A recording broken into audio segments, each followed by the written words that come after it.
दोस्तों ग्राईं जीवन का नज़ारा ताज़े फल तोड़िए जियां हुण दिक्खेआ पे अंबियां बूटे पर तोड़ियां ते अंबियां दा शशा कुट्टिया शशे का स्वाद जिहड़ा है वो मेरी जीभा कोला तुसीं लग्गा दा जीभा रखदे गए जीभ जिहड़ी है वो खास करिए स्वादली हुई। ये कुड़ियां जिहड़ियां ग्रां दियां मिलिए ते इत्थे अपना एक कम करा दियां उंदे कन्नै भी गल कत करने उंदे मना दी गल भी तुहाडे कन्नै सांझी करने की कोशिश करने। केह् नां जी तुहाडा? रितिका शर्मा। रितिका जी ग्राईं जीवन अते फिर पुराने वेले कोला तो हुण बदलाव मते सारे आए थे। पुराने वेले ते ग्राएं च बड़ियां सुख सुविधां दी कमी हाँ अज ग्रां शहरी कोला पिछड़ा दा जां शहरी दे बराबर टक्कर दिया दा? नहीं तो शहरों के बराबर ही टक्कर दिया दा। ग्रां विच भी हाँ फैसिलिटियां हैं, ग्रां के बच्चे भी शहरों के बराबर पढ़े ने, पढ़े लिखे ने, काफ़ी ग्रैजुएट, मैं आपे ग्रैजुएट हाँ।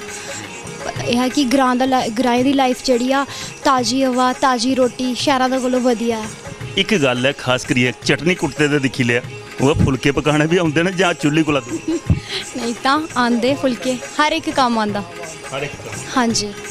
एक जियां पुराना अस दिखते पे पुरानियां कुड़ियां जिहड़ियां ग्रां दियां सिलाई कढ़ाई जिल्लै भी कुतै बेल्ले होना ते कढ़ाई करनी सिलाई करनी स्वैटर बुनने कदे उस पक्खी भी हत्थ पाया?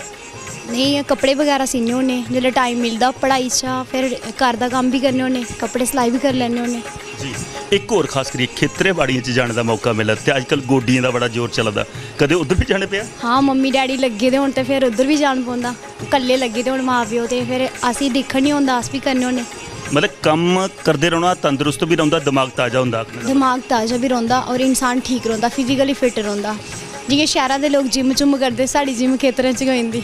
एक होर है जियां परंपरिक खेडां हुंदियां साड़ियां कुड़ियां ज़्यादातर गीटियां खेडदियां टैना खेडदियां स्टापू खेडदियां जां किकली पांदियां जां वो कोटला छपाकी है चेता कोई तुहाडे वेले भी एक ही खेड है? हाँ असें आपे भी खेले दा लुत्ता खेले दा बड़ा कुछ खेले दा गीटे खेले दे कंचे खेले दे कबड्डी। हूँ खेलने कोई आखे तो खेली सकदी?